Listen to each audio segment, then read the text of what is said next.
উচ্ছে বা করলা পেকে গেলে প্রায় সময়ই আমরা ফেলে দিই। ফেলে না দিয়ে এভাবে দুর্দান্ত স্বাদের একটি রান্না তৈরি করে নিতে পারেন।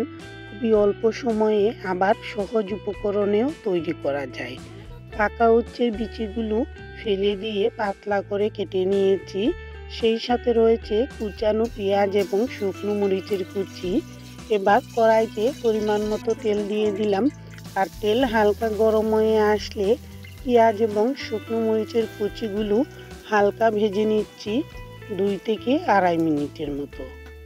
ঝাল এবং সামান্য একটু চিনি দিয়ে এই পাকা উচ্ছে ভাজি বা ভর্তা করলে খেতে খুবই ভালো লাগে। বাচ্চারাও খায়, আর বড়দের খাওয়ায়ও কোনো সমস্যা হয় না। পাকা হোক বা কাঁচা হোক, উচ্ছে সবসময় উপকারী। হজমের জন্য তো খুবই ভালো, আর উচ্ছে রোগ প্রতিরোধ ক্ষমতাও বাড়ায়। এভাবে হালকা নেড়ে চেড়ে নেওয়ার পর এবার কাটা উচ্ছেগুলো দিয়ে দিয়েছি, সেই সাথে পরিমাণ মতো লবণ এবং 2 ছোট চামচের 2 চামচ চিনি দিয়েছি। পাকা উচ্ছেতে এমনিতে একটু হালকা মিষ্টি ভাব থাকে, আর তিতের পরিমাণটাও কম থাকে, আর এভাবে চিনি দিয়ে ভাজি করলে খেতে অসাধারণ লাগে। হালকা আঁচেই নেড়ে চেড়ে দিচ্ছি, আর যেহেতু পাকা উচ্ছে এমনিতেই নরম, তাই ঢেকে দেওয়ার প্রয়োজনও নেই। এভাবে একটু পরপর নেড়ে চেড়ে দিতে হবে।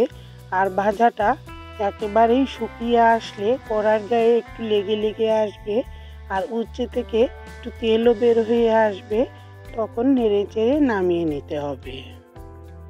পাকা উচ্ছে ফেলে না দিয়ে এভাবে অল্প সময়ে তৈরি করে নিন, আর এই রান্নাটা খেতে ভীষণ ভালো লাগে। উচ্ছের এমনিতেই নিজস্ব স্বাদ এবং ঘ্রাণ রয়েছে, সেটা কাঁচা হোক বা পাকা হোক।